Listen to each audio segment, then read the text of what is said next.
കൂട്ടുകാരെ, ഇന്ന് നമ്മൾ ഡിസ്കസ് ചെയ്യാൻ പോകുന്നത് 87/2023 ഹയർ സെക്കൻഡറി സ്കൂൾ ടീച്ചർ സോഷ്യോളജിയുടെ ക്വസ്റ്റ്യൻ പേപ്പറാണ്. അതിൽ ഇംഗ്ലീഷിലാണ് ക്വസ്റ്റ്യൻ പേപ്പർ, പക്ഷേ അതിൽ 15 ചോദ്യത്തോളം നമ്മൾ general PSC, LGS, LDC, WCPO അങ്ങനെ നമ്മളെ സാധാരണ എഴുതുന്ന PSC കുട്ടികൾക്ക് ആവശ്യമുള്ള കുറച്ച് ക്വസ്റ്റ്യൻസ് ഉണ്ട്. അതാണ് ഇന്നത്തെ ക്ലാസ്സിൽ ഡിസ്കസ് ചെയ്യാൻ പോകുന്നത്. ചോദ്യപേപ്പർ ഇംഗ്ലീഷിലോ മലയാളത്തിലോ അതൊന്നും നമുക്ക് ഒരു എക്സ്ക്യൂസ് ആക്കി എടുക്കാൻ പറ്റില്ല. നമുക്ക് പഠിക്കേണ്ടതാണ് എല്ലാ ക്വസ്റ്റ്യൻ പേപ്പറും. ഇത് ഞാൻ നോക്കില്ല എന്നൊന്നും നമുക്ക് പറയാനേ പറ്റില്ല. കാരണം നമുക്ക് വീണ് കിട്ടുന്ന ഓരോ ചോദ്യങ്ങളാണ് PSC കൊടുക്കുന്ന ഓരോ ക്വസ്റ്റ്യൻ പേപ്പറിലും ഉള്ളത്. നമുക്ക് ആകെ എന്താ വേണ്ടത്? നമ്മളുടെ മുന്നിൽ കിട്ടാൻ പോകുന്ന ക്വസ്റ്റ്യൻ പേപ്പറിൽ ആകെ 100 ചോദ്യമേ ഉള്ളൂ. ആ 100 ചോദ്യമാണ് നമ്മളുടെ ലൈഫ് മാറ്റിമറിക്കാൻ പോകുന്നത്. അപ്പോൾ ആ 100 ചോദ്യത്തിൽ ഒരു ചോദ്യം പോലും നമ്മളുടെ കണ്ണിലൂടെ മനസ്സിലൂടെ പോകാത്തത് ഉണ്ടാവാൻ പാടില്ല. അത് മാത്രമാണ് നമ്മൾ ചെയ്യേണ്ട കാര്യം. ഈ ചോദ്യങ്ങളൊക്കെ ചോദിക്കുമ്പോൾ അതിൻ്റെ കറക്റ്റ് ഉത്തരം നമ്മളെ മനസ്സിലേക്ക് വരണം. അതും പെട്ടെന്ന് വരണം, കൺഫ്യൂഷൻ ഇല്ലാതെ വരണം. അതിന് എന്നും ക്വസ്റ്റ്യൻ പേപ്പർ ചെയ്ത് നോക്കണം. അപ്പോൾ ഈ ചാനലിലുള്ള ക്വസ്റ്റ്യൻ പേപ്പറിൻ്റെ ക്ലാസ്സസൊക്കെ നിങ്ങൾക്ക് ഉപകാരപ്പെടും. ചെയ്യാത്തവരുണ്ടെങ്കിൽ ചെയ്ത് നോക്കൂ. അപ്പോൾ ഇന്നത്തെ ക്വസ്റ്റ്യൻസ് നമുക്ക് നോക്കാം. നേരെ ക്ലാസ്സിലേക്ക് കയറാം. ഇന്നത്തെ ആദ്യത്തെ ചോദ്യം 91. Who edited a women's journal Shrimati which was later renamed Mahila? Mahila എന്ന് പിന്നീട് അറിയപ്പെട്ട സ്ത്രീകൾക്ക് വേണ്ടിയുള്ള മാസികയായ ശ്രീമതിയുടെ എഡിറ്റർ ആരായിരുന്നു? ശ്രീമതി മാസികയുടെ എഡിറ്റർ ആരായിരുന്നു എന്നാണ് ചോദ്യം. അന്ന ചാണ്ടി ആയിരുന്നു ശ്രീമതി മാസികയുടെ എഡിറ്റർ. സ്ത്രീകൾക്ക് വേണ്ടി, സ്ത്രീ സമത്വത്തിന് വേണ്ടി പ്രയത്നിച്ച വനിതയാണ് അന്ന ചാണ്ടി. അവരുടെ ഒരു വലിയ പ്രത്യേകത എന്താണെന്ന് വെച്ചാൽ കേരളത്തിൽ നിന്നും നിയമബിരുദം നേടിയ ആദ്യത്തെ വനിതയാണ് അന്ന ചാണ്ടി. കേരളത്തിൽ നിന്നും നിയമബിരുദം നേടിയ ആദ്യ വനിതയാണ് അന്ന ചാണ്ടി. ഇന്ത്യയിലെ ഒരു ജില്ലാ കോടതിയിൽ ജഡ്ജിയായ ആദ്യ വനിത എന്ന് ചോദിച്ചാലും ഇന്ത്യയിലെ ഒരു ഹൈക്കോടതിയിൽ ജഡ്ജിയായ ആദ്യ വനിത ആരെന്ന് ചോദിച്ചാലും അന്ന ചാണ്ടിയാണ്. അന്ന ചാണ്ടി 1930 സ്ത്രീകൾക്ക് വേണ്ടി ആരംഭിച്ച മാസികയാണ് ശ്രീമതി. 1930 ശ്രീമതി പ്രസിദ്ധീകരണം ആരംഭിച്ചത്. സ്ത്രീകൾക്ക് വേണ്ടി ആരംഭിച്ച തിരുവിതാംകൂറിലെ ആദ്യത്തെ മാസികയാണ് ശ്രീമതി. ശ്രീമതി പിന്നീട് മഹിള എന്ന പേരിലാണ് പ്രസിദ്ധീകരണം തുടർന്നത്. അപ്പോൾ ഏതു വർഷമാണ് ശ്രീമതി മാസിക ആരംഭിച്ചത്? പറയൂ, കമൻറ്റ് ബോക്സിൽ പറയൂ. നമ്മളോട് ചോദിച്ച ചോദ്യം എന്താണ്? ശ്രീമതി എന്ന മാസിക ആരംഭിച്ച വ്യക്തി ആരാണെന്ന്. അപ്പോൾ അത് അന്ന ചാണ്ടിയാണ്. അടുത്ത ചോദ്യം 92. Who among the following become A martyr in the 100th day of Paliyam സത്യാഗ്രഹം? പാലിയം സത്യാഗ്രഹത്തിൻ്റെ 100ാം ദിവസം രക്തസാക്ഷിത്വം വരിച്ചത് ആര്? പാലിയം സത്യാഗ്രഹത്തിലെ രക്തസാക്ഷി ആര് എന്ന് സിമ്പിളായിട്ട് ചോദിച്ചാൽ നമുക്ക് ഒരു കൺഫ്യൂഷനും ഇല്ല. AG വേലായുധൻ. 100ാം ദിവസം എന്നൊക്കെ ചോദിക്കുമ്പോൾ നമ്മൾ തെറ്റുമോ എന്നുള്ള ചിന്ത നമുക്ക് വരാൻ വേണ്ടിയിട്ടാണ്. തെറ്റിയിട്ടില്ല, AG വേലായുധൻ തന്നെ.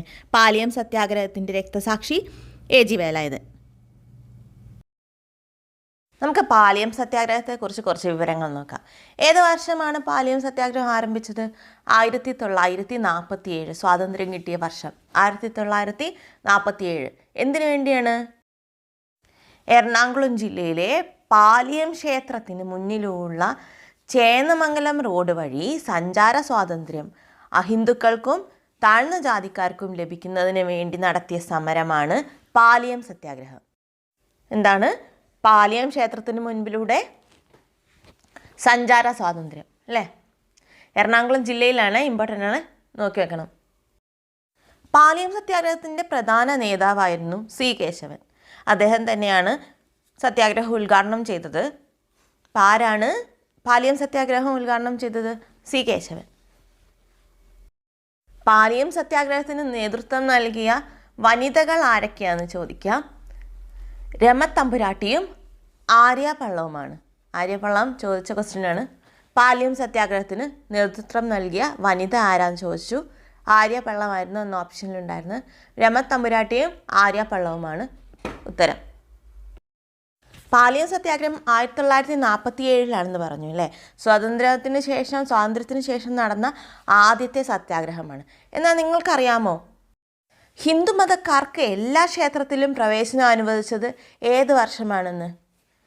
ഇന്നത്തെ പോലെ എല്ലാ ക്ഷേത്രത്തിലും എല്ലാവർക്കും പോകാൻ, എല്ലാ ഹിന്ദു മതവിശ്വാസികൾക്കും പോകാൻ അനുവാദം ലഭിച്ചത് ഏത് വർഷമാണെന്ന് അറിയാവുന്നവർ കമൻറ്റ് ബോക്സിൽ പറയൂ. ഈ ചോദ്യം PSC ആവർത്തിച്ചതാണ്, ഒന്ന് ശ്രദ്ധിച്ചു വെക്കണം. 93.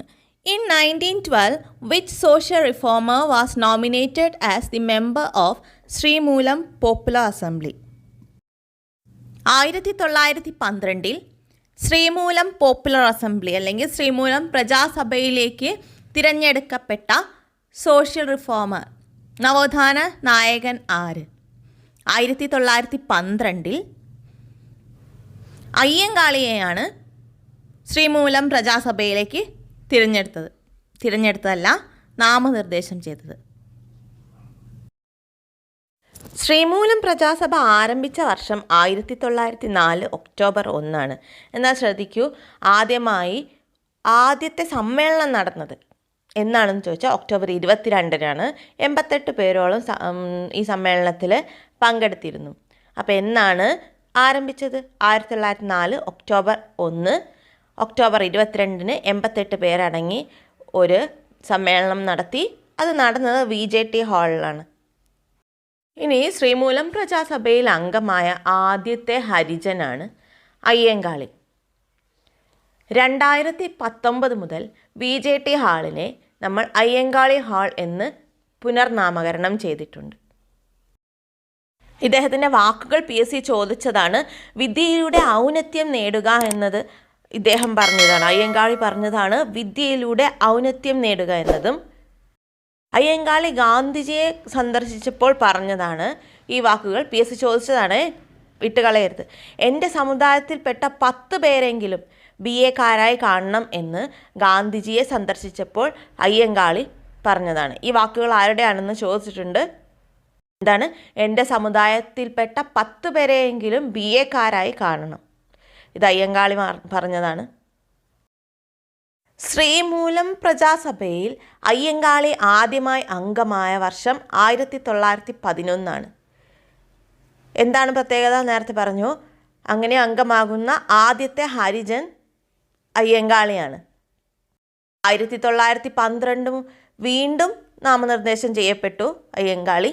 അങ്ങനെ തുടർച്ചയായി 28 വർഷം പ്രജാസഭയിൽ അംഗമായ വ്യക്തിയാണ് മഹാത്മാ അയ്യങ്കാളി. എന്നാൽ നിങ്ങൾക്കറിയാമോ കൂട്ടുകാരെ, എന്നാണ് അയ്യങ്കാളി ജയന്തി എന്ന്? അയ്യങ്കാളി ജയന്തി എന്നാണെന്ന് അറിയാവുന്നവർ കമൻറ്റ് ബോക്സിൽ പറയൂ. Who wrote the drama Marakkudaykkullile Mahanagaram? Marakkudaykkullile Mahanagaram എന്ന നാടകം രചിച്ചത് ആര്? നമ്പൂതിരി സ്ത്രീകളുടെ ബുദ്ധിമുട്ടുകൾ വിവരിക്കുന്ന ഒരു പുസ്തകമായിരുന്നു അത്. MR ഭട്ടത്തിരിപ്പാട്. MR ഭട്ടത്തിരിപ്പാടാണ് മറക്കുടയ്ക്കുള്ളിലെ മഹാനഗരം എന്ന പുസ്തകം രചിച്ചത്. 95. SNDP Yogam was registered according to the company act on? SNDP Yogam company act പ്രകാരം രജിസ്റ്റർ ചെയ്തത് എന്നാണ് ചോദ്യം. 1903 മെയ്യിലാണ് SNDP യോഗം രജിസ്റ്റർ ചെയ്തത്. SNDP യോഗത്തെക്കുറിച്ച് അനവധി ക്വസ്റ്റ്യൻസ് ഉണ്ട്. 1903 മെയ് 15 ശ്രീനാരായണ ഗുരു കൊല്ലം ആസ്ഥാനമായി SNDP യോഗം സ്ഥാപിച്ചത്? എന്നാണ് 1903 മെയ് 15. ആസ്ഥാനം എവിടെ? കൊല്ലം. SNDP യോഗത്തിൻ്റെ ആദ്യത്തെ പേരെന്താണ്? വാവൂട്ട് യോഗം. അത് സ്ഥാപിക്കാൻ അദ്ദേഹത്തിന് പ്രേരണയായത് ഡോക്ടർ പൽപ്പു ആണ്. അദ്ദേഹം തന്നെയാണ്, ഡോക്ടർ പൽപ്പു ആണ് ആദ്യത്തെ വൈസ് പ്രസിഡൻറ്റ്. SNDP യോഗത്തിൻ്റെ ആദ്യത്തെ വൈസ് പ്രസിഡൻറ്റ് ഡോക്ടർ പൽപ്പു, ആജീവനാന്ത പ്രസിഡൻറ്റ് ശ്രീനാരായണ ഗുരു. അപ്പോൾ ആദ്യത്തെ സെക്രട്ടറി ആരാ? കുമാരനാശാനാണ്. 96. The first issue of Vakkam Abdul Khader Maulavi's newspaper Swadeshabhimani came out on 19th January 1905 from which place? Vakkom Abdul Khader മൗലവിയുടെ സ്വദേശാഭിമാനി പത്രം ആദ്യമായിട്ട് 1905 ജാനുവരി 19 എവിടെ നിന്നാണ് പുറത്തിറങ്ങിയത് എന്നാണ് ചോദ്യം. സ്വദേശാഭിമാനി പത്രത്തിൻ്റെ മുഖക്കുറിപ്പ് എന്തായിരുന്നു അറിയാം? വളരെ പ്രശസ്തമാണ്. ഭയകൗടില്യ ലോപങ്ങൾ വളർക്കില്ലൊരു നാടിനെ എന്നാണ്. ഭയകൗടില്യ ലോപങ്ങൾ വളർക്കില്ലൊരു നാടിനെ സ്വദേശാഭിമാനി പത്രത്തിൻ്റെ മുഖക്കുറിപ്പാണ്.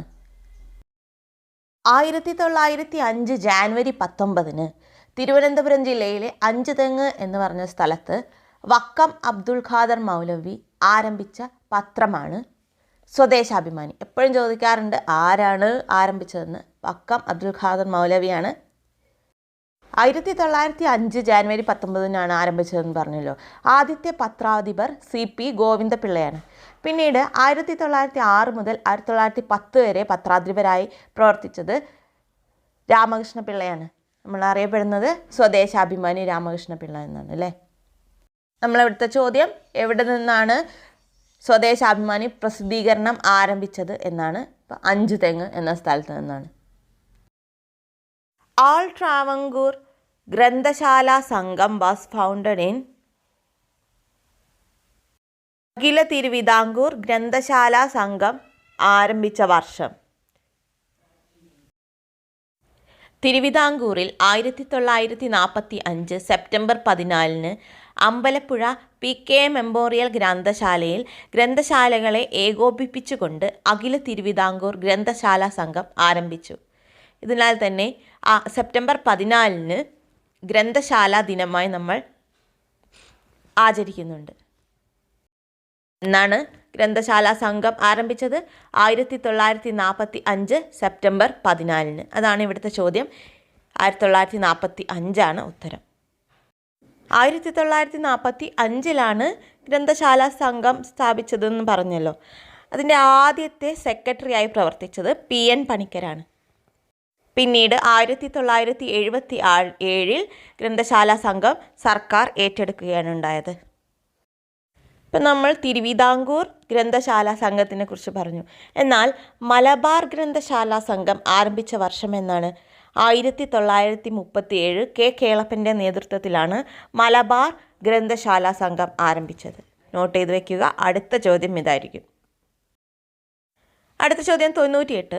Who presided over the 4th All Kerala Political Conference at Payyannur in 1928, which requested the national leadership of Congress to declare its aim as the attainment of complete independence? 1928 പയ്യന്നൂരിൽ നടന്ന അഖില കേരള രാഷ്ട്രീയ സമ്മേളനം ആരാണ് അധ്യക്ഷം വഹിച്ചത്? ജവഹർലാൽ നെഹ്റു ആണ് 1928 പയ്യന്നൂരിൽ വെച്ച് നടന്ന സമ്മേളനത്തിൽ അധ്യക്ഷം വഹിച്ചത്. 99. Which among the following was written by Srinarayana Guru in connection with Sharada Pradishta at Shivagiri in 1912? 1912 Sreenarayana ഗുരു ശാരദ പ്രതിഷ്ഠ ശിവഗിരിയിൽ നടത്തുമ്പോൾ അതിന് അനുബന്ധമായി ആ സമയത്ത് രചിച്ച കൃതി ഏത് എന്നാണ് ചോദ്യം. ആ സമയത്ത് രചിച്ച കൃതി ഏതാണ്? ജനനി നവരത്ന മഞ്ജരി ആണ്. നമ്മൾ തൊട്ട് മുൻപത്തെ ക്ലാസ്സിൽ ശ്രീനാരായണ ഗുരുവിൻ്റെ രചനകൾ പഠിച്ചിരുന്നു. ഇപ്പോൾ ജനനി നവരത്ന മഞ്ജരി എഴുതിയ വർഷം ഏതാണ്? 1912. ശിവഗിരിയിൽ ശാരദാ പ്രതിഷ്ഠ നടത്തിയത് ഏത് വർഷമാണ്? 1912. 100ാമത്തെ ചോദ്യം. Arrange the following in correct ascending chronological sequence. സ്ഥാപിച്ച വർഷം അനുസരിച്ച് ക്രമപ്പെടുത്തി എഴുതാനാണ്.